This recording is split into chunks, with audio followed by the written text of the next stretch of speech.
começarmos de fato com a nossa programação, professor Leonardo, eu vou começar aqui já com a apresentação dele, que eu atualizo aqui.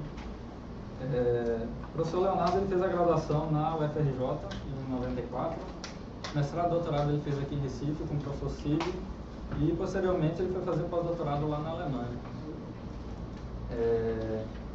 E ele tem experiência em nanoótica, basicamente provavelmente verão o laboratório dele lá embaixo. É um laboratório muito interessante de ver e possivelmente trabalhar, não sei se tem vagas atualmente. Tem vaga, o problema é que só tem vaga. Problema sério.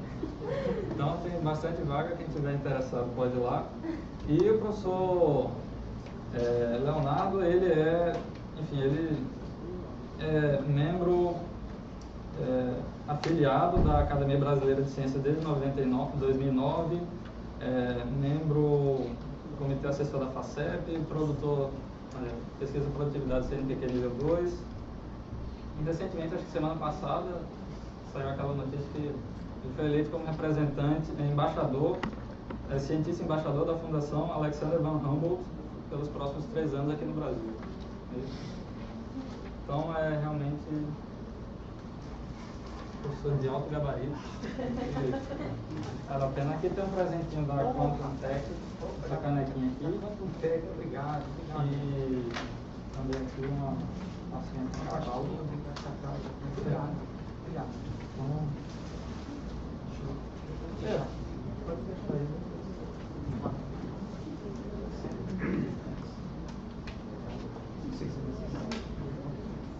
Até para gravação. Para gravação. Alô? Alô? Tá bom assim? Alô? Assim? Tá bom? Ok.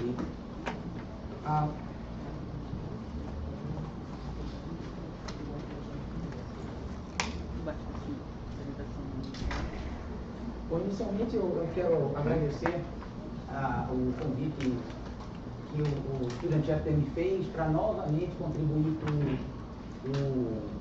o simpósio. É sempre um prazer muito grande, é uma iniciativa que eu apoio, acho extremamente importante que isso dá envolvimento aos estudantes. É um evento que os estudantes promovem para os estudantes, então a gente espera que o ambiente seja bem descontraído e que vocês possam interagir o máximo possível com os estudantes daqui, com as pessoas que vão falar para vocês. E, enfim, é um prazer estar aqui muito grande. Segundo, é que a questão do cientista embaixador é muito interessante, eu acho que é uma honra para mim, mas eu não fui eleito, eu fui nomeado. E a terceira coisa que eu queria mencionar é que, durante essa palestra, eu não sei se o pessoal do Student Chapter tem alguma coisa na cabeça a respeito disso, mas se vocês fizerem perguntas ao longo da exposição, para mim é melhor. Eu acho que é mais interessante. Em qualquer momento, se vocês tiverem alguma dúvida, alguma pergunta, vocês podem simplesmente levantar a mão e a gente pode discutir a questão que vocês têm na cabeça. Então, por favor, não aceitem como verdade absolutamente nada que ninguém aqui na frente estiver dizendo para vocês. Aliás, não aceitem como verdade nada que ninguém diga a vocês, em ocasião nenhuma. Vocês têm que sempre pensar e dizer, será que isso que eu estou ouvindo tem sentido? Isso é razoável, seja numa palestra científica, seja na escola, seja no guia eleitoral. Então, a gente tem que sempre processar aquelas informações que a gente está recebendo e não engolir simplesmente o que nos mostra, né? Muito bem, então, eu queria falar sobre uma técnica, que é uma técnica de microscopia, uma técnica que é importante para estudar nanopartículas, partículas de tamanhos nanométricos, e é uma coisa extremamente simples. Vocês vão ver que a gente vai estar falando de ótica clássica, ou seja, interferência de campos, uma coisa extremamente simples. Eu tive contato com essa técnica quando eu estive recentemente passando um ano no Instituto Max Planck para a Ciência da Luz em Erlangen, na Alemanha, e eu me envolvi com um problema que tinha uma motivação de ciência básica, mas aqui, para mudar um pouquinho, eu vou falar sobre uma motivação que é uma motivação biológica. E aí eu queria rapidamente mostrar uma estrutura de uma célula para vocês e falar sobre detecção de partículas através de espalhamento. Por que espalhamento?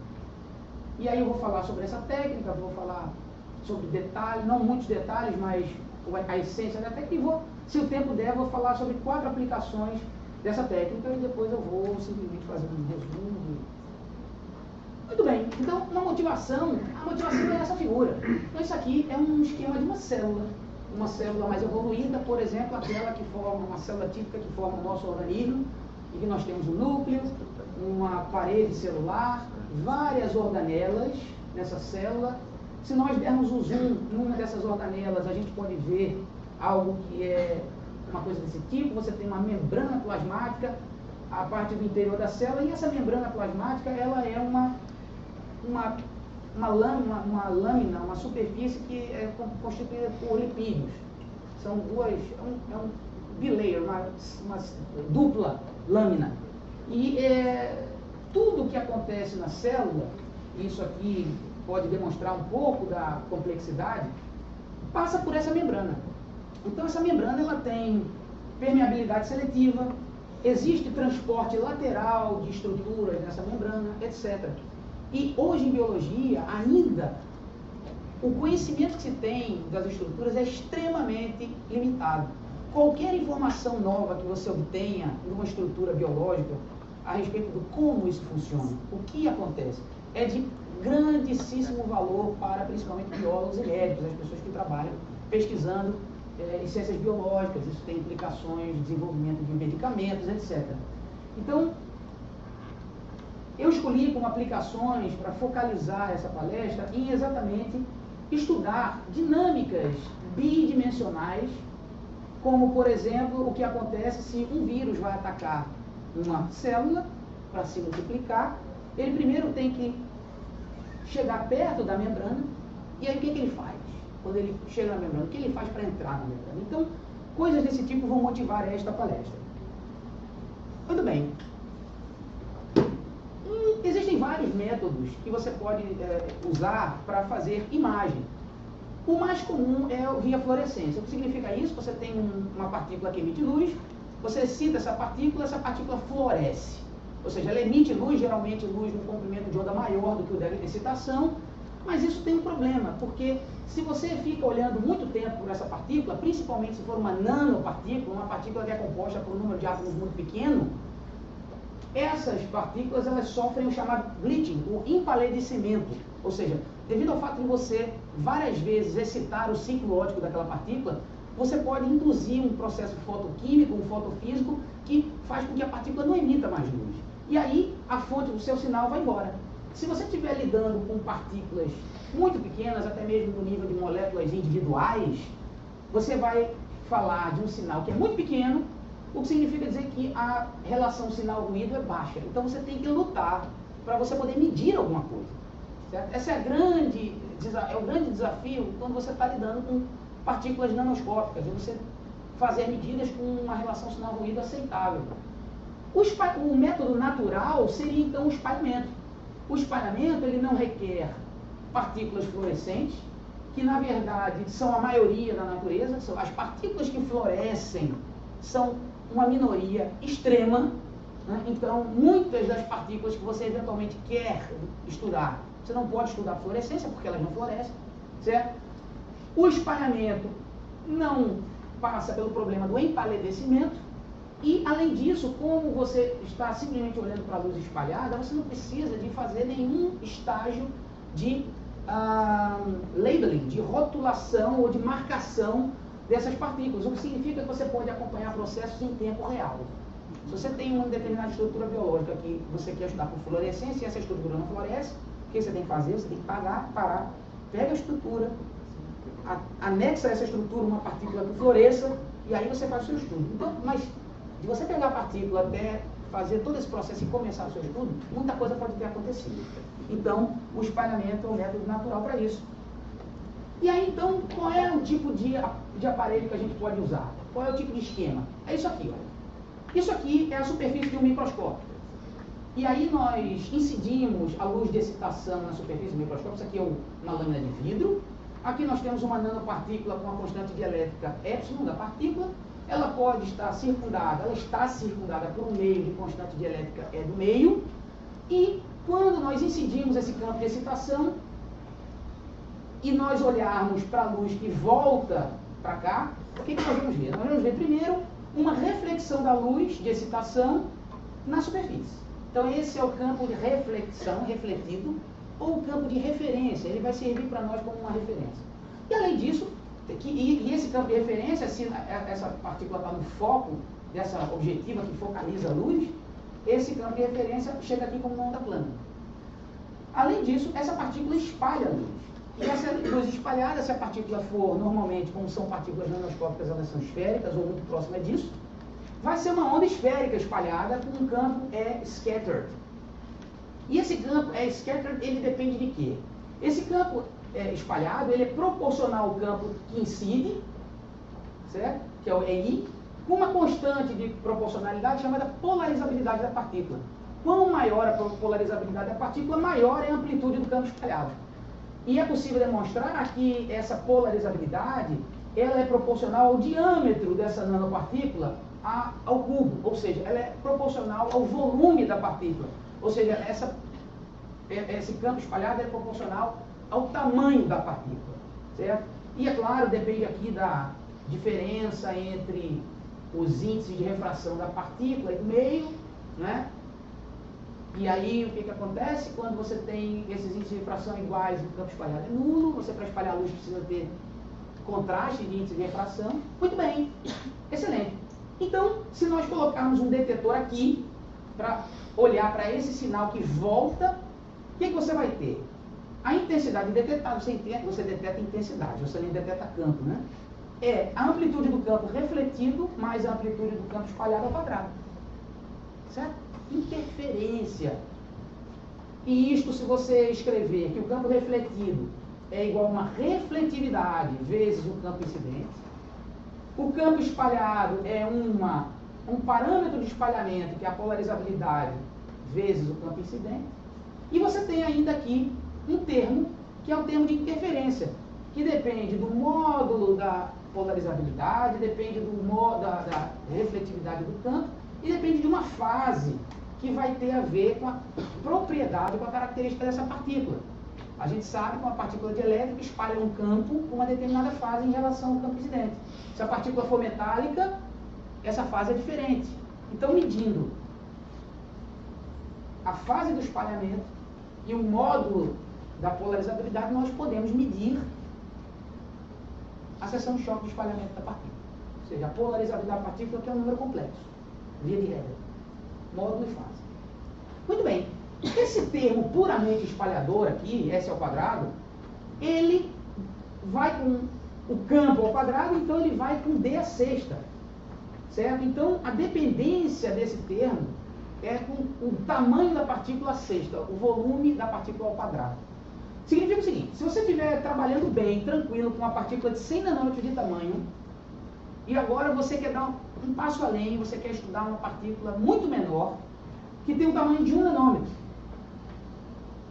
Você diminui o tamanho da partícula em 2 ordens de grandeza, mas o seu sinal de espalhamento é 10 a 12 vezes menor. Isso é um número absurdamente grande.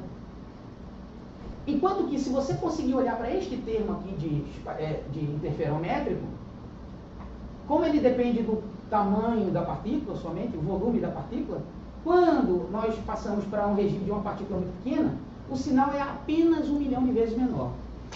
Então, se você for capaz de medir esse 1 milhão de vezes menor, você está no jogo. Você consegue ver partículas que são extremamente pequenas. Certo? Além disso, esse tipo de sistema, que aqui eu estou focalizando a luz de excitação, eu posso também utilizar em campo aberto, numa configuração em que eu não focalizo o campo de excitação, mas o campo de excitação, na verdade, ele incide aqui em campo aberto, sem focalizar a radiação de excitação dentro do spot confocal, do spot limitado por difração. E isto significa que eu posso obter informações espaciais, primeiro, e segundo, eu posso também fazer várias medidas de partículas que são isoladas, estão distantes uma da outra, mas estão todas dentro de uma região que é essa região de campo aberto, tipicamente uma região de 5 por 5, 10 por 10 micrômetros. O que significa dizer que essa técnica ela pode ser rápida, porque ela paraleliza as medidas e, além disso, você pode fazer isso com taxas de repetições, medir essas imagens interferométricas com altas taxas de repetição, etc. Como é que você pode implementar isso no laboratório? Isso aqui é o típico aparato, operando em campo aberto, ou seja, para que a gente possa, por exemplo, monitorar a dinâmica de uma partícula, que você não pode fazer quando você está numa configuração confocal. Na configuração confocal, tipicamente você tem um spot luminoso, a partícula ela fica iluminada numa região que tem um diâmetro de 300 nanômetros, enquanto que em campo aberto você pode monitorar uma região de 5, 10 microns de diâmetro. O que você tem? Você tem um laser, olha ele aqui. Esse laser, ele passa aqui por uma objetiva de microscópio, ou seja, ele está colimado. A objetiva de microscópio, sim, existe aqui uma lente de campo aberto que focaliza o laser no plano focal posterior da objetiva de microscópio. Significa dizer que essa radiação aqui focalizada, ela incide na amostra colimada. Então eu estou incidindo, usando toda a abertura da objetiva de microscópio, estou iluminando várias nanopartículas aqui, que aqui eu represento de forma exageradamente grande. Isso aqui está imenso, né? Essa partícula ela é bem pequena, bem menor. E aí, parte dessa luz vai ser refletida com referência, parte da luz vai ser espalhada, e essa luz espalhada é uma onda esférica, o que significa dizer que quando ela passa de volta pelo objetivo, ela é colimada. E agora eu uso um divisor de feixe para mandar esses dois campos para uma câmera que fica numa posição muito bem determinada, que é o foco desta lente de imageamento aqui. Todo microscópio é capaz de fazer imagens desse tipo. Basta que você preste atenção no posicionamento deste detetor, certo? Muito bem. Então o que a gente tem aqui? A gente tem o feixe refletido, que é o feixe de referência, que está iluminando todo, digamos, toda a área ativa de detecção da câmera. E neste ponto aqui, eu faço uma imagem que é limitada por difração, certo? Da luz espalhada por esta partícula. Então, neste pontinho aqui, eu tenho uma superfície que tem uma determinada intensidade de iluminação, e naquele ponto, a depender da fase do espalhamento, eu posso ter um ponto mais claro ou um ponto mais escuro. O ponto mais claro acontecerá quando a fase do espalhamento for tal que esses dois campos chegam aqui e interferem construtivamente. Então você vai ter mais luz aí. O ponto aqui fica mais escuro se você tiver uma fase tal que a interferência aqui é destrutiva. E o interessante observar é como é que nós podemos obter uma informação de tamanho olhando para isso. Se toda a imagem que você está fazendo aqui ela é limitada por difração. Ora, a amplitude do campo espalhado, ela depende do tamanho da partícula. Eu mostrei isso na transparência anterior. O que significa dizer que a visibilidade dessa franja de interferência codifica o tamanho da partícula. Você vai para uma situação de máxima visibilidade, ou máxima interferência construtiva, ou máxima destrutiva, e medindo esta visibilidade, você consegue medir o tamanho da partícula. Porque a amplitude do campo espalhado depende do tamanho da partícula. E a amplitude do campo espalhado é um parâmetro importante para a visibilidade da franja de interferência. Então, embora essas imagens todas sejam imagens limitadas por difração, a informação ela é dada exatamente medindo a visibilidade dessa franja. Então, aqui eu estou escrevendo o que eu acabei de explicar. Na amostra você tem esses dois campos se encontrando. Depois na câmera você tem a onda plana da referência e um feixe gaussiano que vem do espalhamento. E o sinal detetado, a gente viu que tem um termo, que é o termo de... que vai ter um termo de interferência. E aí, tipicamente, o que a gente obtém é uma imagem como essa aqui. Nós vemos que tem uma superfície rugosa, e isso vem da rugosidade da sua lâmina de microscópio, que, a depender da rugosidade, o campo de referência sofre um pequeno atraso de fase, que vai se refletir em uma região mais clara ou mais escura, e é isso que nós vemos aqui. Vocês estão vendo esses pontinhos que são as partículas. Aqui a gente está vendo um contraste de 10%, ou seja, a profundidade desse buraco preto é 10% da média do que está no entorno, que é a referência. E isso está andando porque, de propósito, para fazer esse filminho, a gente está mexendo num piezoelétrico para mexer aqui na posição dessa partícula. E isso aqui é uma coisa como 5 microns por 5 microns, tá certo? Muito bem. E o que a gente está vendo, isso aqui são nanopartículas de ouro, de 20 nanômetros de tamanho, que tem uma figura de difração que é típica de uma partícula circular, né? Muito bem, então esta aí é a essência da técnica. Eu tenho uma dúvida só no seu método experimental. Você varre o plano somente para tirar essa figura? O plano da câmera? Não, a câmera fica estática, essa amostra ela está aqui em cima de uma mesa piezoelétrica. Tá. E o que eu varro é a amostra. Mas fica tudo parado. Só o plano? Só no plano transversal. Tá? Eu vou mostrar a última aplicação em que a gente também olha na posição Z. Mas tudo aqui fica parado. O que move é a amostra. O que a gente estava vendo aqui é essa lâmina de microscópio fazendo isso aqui, ó, indo para um lado para o outro. Tá, não, porque você comentou a profundidade dessa partícula. A profundidade dessa modulação, isso aqui é um padrão de interferência. Ah, ok. Certo? Se você fizer uma seção transversal aqui, olha, se você passar uma seção transversal aqui, você vai ver o seguinte. Você vai ver intensidade. Isso aqui é a posição lateral ρ. Você vê aqui a posição, a rugosidade da referência, que é essa parte cinza. E quando você passa pela partícula é mais escuro porque tem menos luz. Então você faz um negócio desse tipo aqui. Isto aqui é a Point Spread Function, que é o tamanho dessa partícula visto nesse sistema que é limitado por difração. E esta distância aqui é 10%, isso aqui é A, e isso aqui é 0,9A.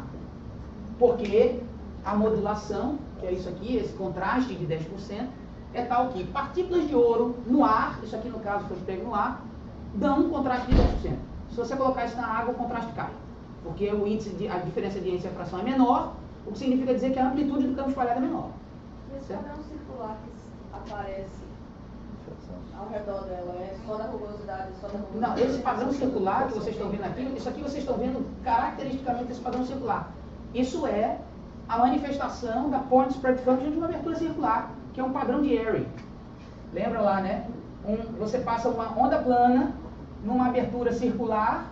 O que você vê aqui no anteparo é uma função desse tipo aqui. Que é isso aqui é função radial e isso aqui é intensidade. Certo? E isso aqui, então, vai dar o padrão de difração. Isso aqui é um padrão de Airy. Né? Muito bem. Então é isso que quer dizer essa figura, essa animação. Então agora eu queria falar das aplicações. A primeira delas é a difusão de uma nanopartícula numa membrana lipídica. Então a gente tem aqui uma determinada membrana lipídica, tem alguns lipídios aqui. E nós temos uma outra partículazinha, que é essa coleratoxina, que gosta de pegar num lipídio desse. E eu tenho aqui uma partícula de ouro de 20 nanômetros de tamanho, que está desenhada aqui enormemente. Qual é a ideia? A ideia é que essa molécula que gosta de pegar no lipídio, ela está presa na nanopartícula de ouro, ela se prende no lipídio. Se o lipídio se difundir transversalmente, a gente vai obter a informação do lipídio olhando para o espalhamento dessa partícula de ouro. Tá certo? Então, quando você faz isso, você está aqui, olha, acompanhando 3 partículas, isso tudo aqui é a membrana lipídica. A gente tem aqui 10 microns por 10 microns. 3 partículas, 2 delas, uma estava querendo aparecer aqui, 2 delas estão difundindo bastante. Uma difunde menos, a outra difunde quase nada. A coisa interessante nisso é que você tem condições de medir a posição dessa partícula utilizando técnicas de localização de partículas, significa que você pode medir essa posição com uma acurácia transversal de 2 nanômetros, certo? Você está usando luz limitado e num sistema que é limitado por difração. Significa dizer que a resolução óptica é da ordem de 280 a 300 nanômetros. Mas você consegue determinar a posição dessas partículas e, portanto, a posição destes lipídios na membrana com uma acurácia de 2 nanômetros. Além disso, essa partícula, essas imagens, elas foram adquiridas com uma câmera ultra rápida, que lhe dá 10 a 5 quadros por segundo. Significa dizer que a resolução temporal é 10 microsegundos. Por que neste caso isso aqui é importante? Ora, se você está interessado em determinar a trajetória de um lipídio para você acompanhar essa dinâmica, se você demora muito tempo para olhar daqui para cá, tudo que aconteceu aqui no meio você perdeu, certo? Você só está vendo o filme no começo, no meio e no final. Tudo que aconteceu ali, por que o cara matou a mulher, não sei o que, você não sabe. Você sabe que o cara nasceu e que tinha uma mulher e que ele matou, certo? Agora todo o filme você perdeu. Então é importante você assistir todos os quadros do filme, tá certo? Muito bem. Então esse filminho que está aqui foi feito durante 5 segundos, que significa que você tem 6 ordens de magnitude em relação à sua resolução do sistema. Em muitos sistemas baseados em fluorescência, você jamais poderia observar isso por 5 segundos. Depois de 1 segundo, num nível de iluminação que você tem, como esse, que é importante para você ter uma relação sinal-ruído boa, você já teria empalidecido, você já teria bleached as suas partículas, né? E aí, com esse tipo de informação, você pode acompanhar a trajetória de uma dessas partículas ao longo da membrana lipídica, e se você der um zoom aqui, você vai ver que tem regiões em que a partícula prefere ficar. E essas regiões, elas seguem aqui uma correlação estranha. O que significa dizer, se você agora começa a fazer estatística nisso, você percebe que a difusão de lipídios não é uma difusão normal. Difusão normal no sentido da mecânica estatística. Ela é uma difusão anômala, ou seja, existem coeficientes de difusão que vão determinar, diferentes, que determinam subdinâmicas nesse sistema. Então, para um biólogo que não sabe nada do que está acontecendo numa membrana, quando você vem com esse tipo de informação, ele só falta chorar de alegria, tá certo? Muito bem. Uma outra aplicação é você perseguir um vírus numa membrana. Mais uma vez, o vírus vai atacar a partícula, a célula. Ele precisa disso porque ele quer se reproduzir. E o vírus, não adianta ele se juntar com a vírus, certo? Porque eles precisam de um terceiro alguém. Então é um esquema atuar por natureza, né? Porque não adianta você ter o vírus menino e vírus menina, eles vão dizer, oi, tudo bem, vamos sair para tomar um negócio, mas vai parar nisso. Eles precisam de uma célula para se multiplicar, eles precisam de alguma outra coisa. Então, ele chega na membrana. O que eu faço? O que acontece? Então, como é que ele escolhe o ponto da membrana que ele vai utilizar para injetar o seu material genético dentro daquela célula, para que a célula sirva de... Enfim, certo? Então, o que se fez? Pegou-se isso aqui, olha, um vírus, que é um vírus chamado Simian vírus 40, certo? Eles podiam dar outros nomes, né? Um vírus, sei lá, Marcelo, João, Rodolfo, Alfredo, né? Mas eles dão esses nomes assim. O vírus Alfredo, né? Melhor. Aí o que eles fizeram? Eles pegaram um quantum dot. Quantum dot é uma estrutura semicondutora, um ponto quântico, certo? Geralmente é um semicondutor, esse termo é guardado para semicondutores, que tem um tamanho tipicamente da ordem de 2 nanômetros. Esse vírus, ele tem um tamanho que é da ordem de 40 nanômetros, mais ou menos. Esse meu vírus 40, certo?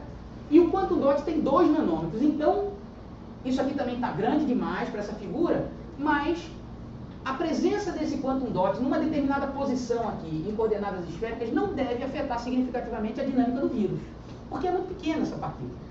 Ou seja, a inércia dessa partícula translacional, rotacional, deve ser desprezível. Então, o que se fez? Você pode olhar para o sinal do Interferometric Scattering, que é isso que eu falei para vocês, o sinal de espalhamento do vírus, e que como é que você sabe que é do vírus? Porque o vírus é uma partícula muito maior do que esse quantum dot. O vírus é 20 vezes maior do que o quantum dot. Então, o sinal de espalhamento dele em relação ao quantum dot é 20 vezes a sexta potência. É sinal muito diferente, tá certo? Então, para o espalhamento de luz, o espalhamento na mesma frequência do laser de excitação, só existe vírus, certo? Ao passo que, se você agora é malandro o suficiente para ao mesmo tempo você detectar a fluorescência desse quantum dot, que acontece num outro comprimento de onda, você sabendo que o vírus não floresce, você no outro canal de fluorescência, você só mede a posição do quantum dot. Então você vai ter duas projeções no plano, se você conjugar as imagens dos dois métodos, e você vai então dizer como é que esse quantum dot está aqui. Como é que eu vou fazer agora? Como é que esse quantum dot está fazendo? Se ele está escorregando, se ele está rodando, porque você sempre consegue medir a posição de fluorescência do quantum dot em relação à posição de espalhamento do vírus. Mas tem um problema aqui. Qual é? Qual é o problema aqui, nessa montagem? Quem disser ganha um doce. Qual é o problema aqui? Isso aqui não é muito perfeito, tem uma falha aqui. Qual a falha? Essa posição, medir essas duas posições, é uma informação unívoca da configuração quantum dot e vírus? Você só está pegando a projeção. Essa imagem aqui dessa projeção, tanto é correspondente com esta configuração, ou com uma configuração em que θ está aumentado de π sobre 2. Então, a menos dessa informação, a gente não sabe exatamente dizer o que está acontecendo. Mas, como para o biólogo qualquer coisa é qualquer coisa, ele também chora. Certo? Então, tá aqui, olha. Este aqui é a imagem do espalhamento na vida real, e isto aqui é a imagem da fluorescência.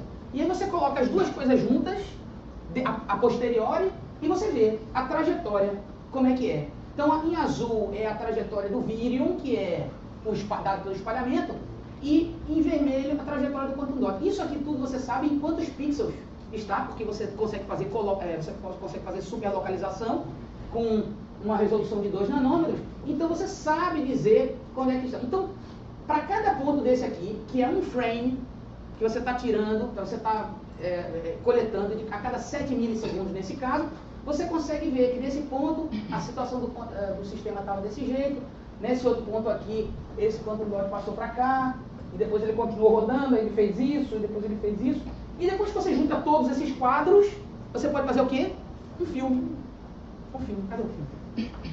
Um filme, que é esse aqui. Aí o filme. Então você vê, essa aqui é a membrana lipídica, e o vírus, ele não chegou e entrou não. Ele começa a tatear para saber qual é a posição melhor para ele entrar. Tá certo? Então, esse é o tipo de coisa que acontece na natureza. Beleza. Sim. Curioso assim, como que você consegue colocar o quantum dot no vírus? Isso aí não é difícil. Eu não fiz isso, mas isso não é difícil. Certo? Porque, falar agora, né? Eu não inventei a roda, mas não é difícil. Né? Mas existe todo um protocolo de marcação de estruturas biológicas. Isso, os biólogos sabem fazer isso muito bem. Então, eles conseguem fazer isso muito bem. Certo? Porque a vida dos caras foi essa o tempo todo. Eles precisavam marcar as estruturas biológicas para estudar. Certo? Agora a gente está usando isso aqui como um luxo, adereço de luxo. Certo? Mas os caras sabem fazer isso. Agora que a localização é muito bem resolvida do que a fluorescência. Muito mais resolvida do que a fluorescência. A fluorescência também tem resolução limitada por difração, como a Mariana aqui fantasticamente percebeu. Isso aqui, essa barrinha aqui é de 300 nanômetros. Então veja que a fluorescência, eu estou coletando luz num sistema limitado por difração. Aqui a largura, se você fizer uma seção reta aqui, vai dar 300 nanômetros. Mas você consegue localizar devido ao nível de excitação, de nível de luz com que você está investigando o sistema, você pode chegar a resoluções de 2 nanômetros. Essa resolução, ela depende da intensidade da excitação. Se você excita isso com muita luz, quanto maior a intensidade, maior é a qualidade da localização que você pode fazer. Isso tem a ver com relação ao sinal ruído, tá certo? E a massa do vírus, do quantum dot, A massa do vírus é muito maior do que o quantum dot, né? Muito maior. eu digo assim, por conta do espalhamento, Sim. da fluorescência, quer dizer, é uma troca de momento também, né? Ah, não, mas aí isso é nada. Isso é nada. A massa do vírus é imensa, certo? Aí isso é isso. Não se compara, né? Uma entidade material, enfim, mas é muito maior. O recuo praticamente é zero. Muito bem. Outra aplicação é uma molécula um sensor de uma molécula única, de uma proteína. Então vamos fazer um imaginamento de proteínas isoladas. Eu tenho até 5 horas. Ok, 13 já é melhor do que 10. Né? Melhor, 30% mais. Já perdeu muito. É só você der um aumento de 30%. Aí o cara começa a ficar essa besteira aqui, né? Porque ele está falando tempo. Mas enfim, vai gastar. Sensor. Mais uma vez, não estamos falando de absorção, não estamos falando de fluorescência. Aí o que a gente vai fazer? Pega o vírus aqui, que tem um tamanho de 45 nanômetros, que foi o caso anterior, e agora você vai para uma proteína que é uma albumina bovina. Albumina bovina, que tem um tamanho de 10 vezes menor. Então, se você está olhando para o espalhamento, se você consegue, né, você está conseguindo aqui detectar o vírus, olhando para o espalhamento apenas. Aí, você está lá no limite, suando para detectar esse vírus. Aí você agora tem uma partícula 10 vezes menor. O seu sinal de espalhamento cai 1 milhão de vezes. Certo? Aí você começa a chorar, você senta no meio fio e chora. Mas, se você está trabalhando, está medindo o termo interferométrico, nesse esquema que a gente está explicando, está discutindo, o sinal só cai 1000 vezes. Certo? Aí com 1000 vezes você consegue perceber que a vida é difícil, mas você consegue sobreviver ainda. Então é isso que nós vamos agora ver. Qual é o sistema? O sistema é o seguinte: você tem uma superfície, tá certo? E agora eu vou injetar partículas nessa superfície. As imagens que a gente vai ver aqui são as seguintes. Primeiro, isso aqui é a imagem da superfície que a gente vê no espalhamento interferométrico. Uma imagem rugosa, essa rugosidade tem a ver com a rugosidade da superfície e das coisas que estão na superfície. Agora, eu vou fazer o seguinte: essa imagem que vocês vão ver do lado direito, ela sempre é uma imagem diferencial. O que é uma imagem diferencial? Ela é uma imagem que é o resultado da imagem N subtraída da imagem N-1. Então, se você tem flutuações, tudo que aconteceu, você tem essa rugosidade, se você tem essa figura, você subtrai ela mesmo, você vai ver zero, que não tem rugosidade nenhuma. Mas o mais importante é que tudo que acontece entre um frame e outro, nessa imagem diferencial vai aparecer. E vai aparecer com força. Por quê? Porque o nosso background aqui é zero, ou muito próximo disso. É o ruído eletrônico do seu sistema. Não tem ruído óptico, não tem ruído nenhum. Certo? Muito bem. Então o que a gente vai fazer agora? Nós vamos chegar com uma micropipeta. Isso é micropipeta, certo? Que é uma mega pipeta, né? Porque a micropipeta é micro. A gente está falando de nano, isso é uma quilopipeta, né? É uma quilopipeta. É micro, a gente está falando de partícula nano, então micro na verdade é quilo, né? Quilopipeta. E agora eu vou injetar essas partículas na superfície e eu vou olhar o que está acontecendo na situação diferencial. Então tá aí, ó. Eu começo a jogar essas partículas, essa proteína.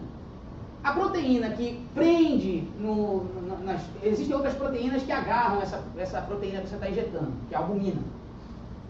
Quando você tem a ligação de uma albumina na superfície, você vê aqui, ó, esses dois pontinhos na imagem diferencial, que foram essas duas aqui que colaram. Você continua injetando partículas. Aí o que acontece? Você pode agora começar a acumular os eventos nessa imagem da esquerda. Você faz isso tudo por software, tá certo? Então tinham as duas partículas que estavam aqui, que foram as duas primeiras, que foram essas duas aqui, as duas primeiras que posaram no primeiro frame. Na imagem diferencial, você vê outras duas aqui que sentaram na superfície. e elas vão se acumular aqui, essas duas, e assim você vai... Elas estão ficando fixas, né? Estão ficando fixas, elas chegam, foram coladas na superfície. Então você foi capaz de detectar uma única molécula, um evento de absorção de uma molécula numa superfície, tá certo? E assim sucessivamente. Num outro evento, nenhuma outra molécula colou na superfície, então você não vê nada na imagem diferencial. Na imagem acumulada você continua com as 4 que você já tinha, e assim sucessivamente. Então a gente pode fazer um filminho. O que a gente vai fazer no filminho? Nessa pipeta eu controlo o fluxo de moléculas que eu estou injetando ali dentro. Eu vou começar o tempo passando e o fluxo de moléculas está desligado. Aí eu vou ligar o fluxo. A gente vai começar a ver um monte de moléculas aqui na imagem diferencial pipocando na superfície. Cada vez que vocês vão ver um pontinho piscando, significa que uma molécula pousou na superfície. Até que no momento o fluxo vai parar novamente e vocês vão ver que o número de eventos por segundo de pouso vai diminuir. Certo? Porque você parou de injetar partículas. Vamos ver se é isso mesmo. Então vamos lá. Fluxo zero, imagem diferencial. Aí o tempo está passando, patati patatá, um micron de tamanho, aí eu começo a injetar as partículas. Elas começam a pousar loucamente na superfície. Cada evento desse foi uma molécula única que pousou ali. Tá certo? E aí o tempo vai passando, você vai acumulando isso também numa outra imagem que eu vou mostrar no vídeo agora, até o momento que a gente para de injetar as moléculas e aí o número de eventos também diminui. Tá certo? No caso aí, a diferencial de um frame em relação ao anterior. Ao anterior, exatamente. Então agora você pode olhar aqui.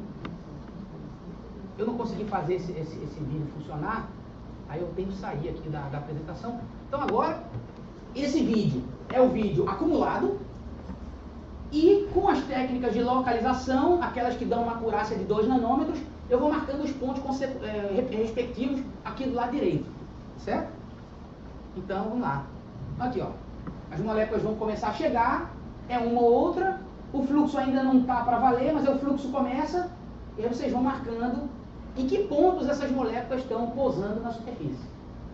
O importante, o que eu acho que é importante frisar é que a gente consegue obter imagens de uma molécula única com uma resolução muito além do limite de difração, utilizando um sistema limitado por difração. Certo? Então é isso aqui que a gente está mostrando nesse vídeo aí. Eu vou parar aqui porque não vai trazer informação nenhuma adicional. Muito bem. Perguntas aí? Comentários?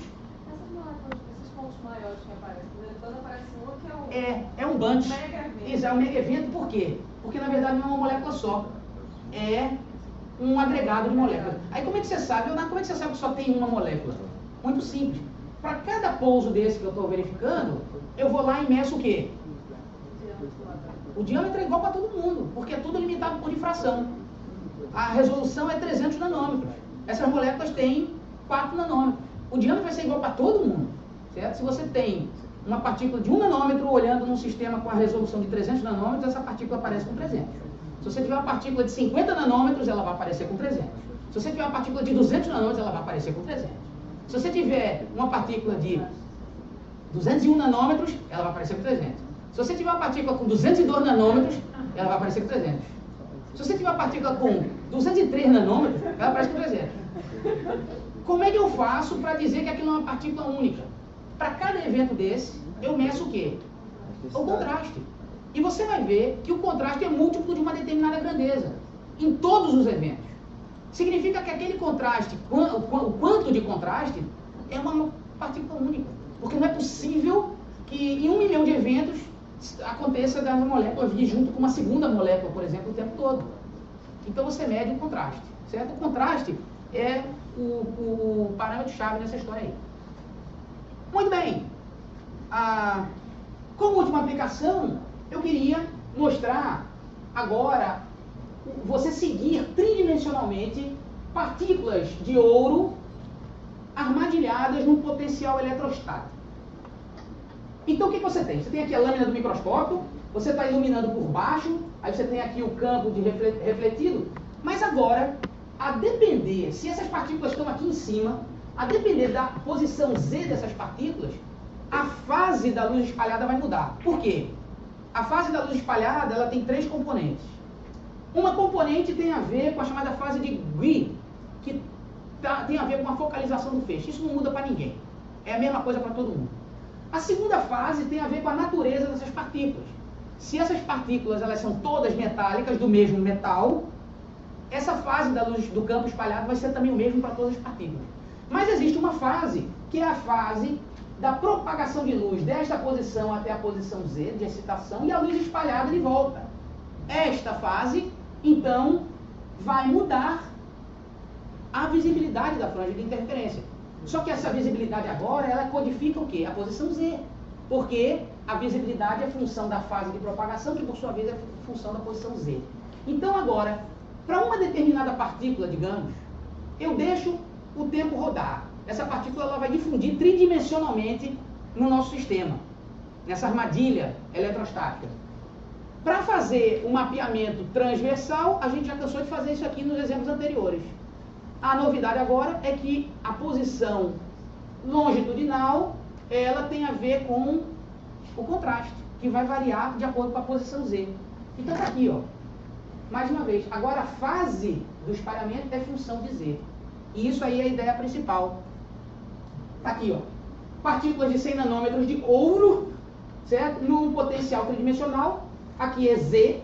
Essas partículas, elas então estão confinadas aqui numa região, sei lá, de 300 nanômetros de extensão espacial. E você pode recuperar a posição em Z olhando para o contraste. Então, nessa posição Z igual a 70 nanômetros, por exemplo, posição que nesse caso vamos considerar arbitrária, você tem a visibilidade máxima. Ao passo que quando a posição é 30 nanômetros, você vê que a visibilidade é quase nenhuma. Porque essa fase foi tal que a visibilidade foi para um valor muito baixo. Isso aí é interessante você ter todas as partículas do mesmo tamanho para garantir que o contraste para todas elas... Isso é uma partícula só. Isso é uma partícula. Isso aqui é uma partícula no tempo T1, a mesma partícula no tempo T2, ela está difundindo. E para cada tempo eu estou pegando uma posição dela, transversal em Z. E aí eu faço agora o mapa de permanência da partícula. E aí, o que eu estou fazendo? Eu estou então mapeando, isso aqui é a forma do potencial de armadilhamento, com uma única nanopartícula. Agora veja que a resolução, a variação da dimensão Z é alguma coisa como 20 nanômetros, e eu consigo medir também com as técnicas de localização essa posição Z com uma resolução de 1 nanômetro. Embora a gente esteja utilizando um sistema que é limitado por difração, que tem uma resolução axial de 500 nanômetros. Muito bem. Então, para terminar, no tempo, o que é absurdamente extraordinário, nós falamos de uma técnica de microscopia e de espectroscopia também, que é extremamente versátil e simples.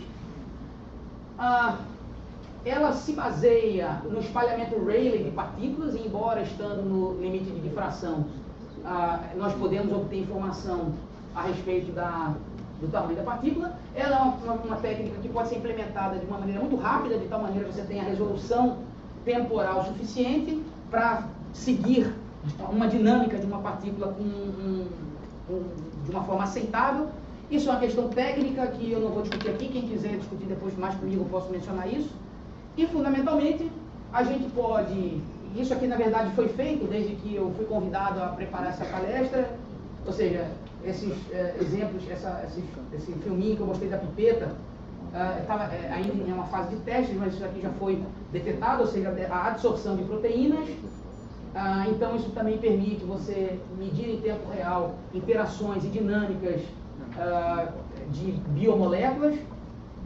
E, como a gente está lidando com um ferramental que permite você medir variações de intensidade extremamente pequenas, que tem a ver com a visibilidade dessas franjas, você pode agora começar a pensar em fazer espectroscopia de absorção de partículas individuais.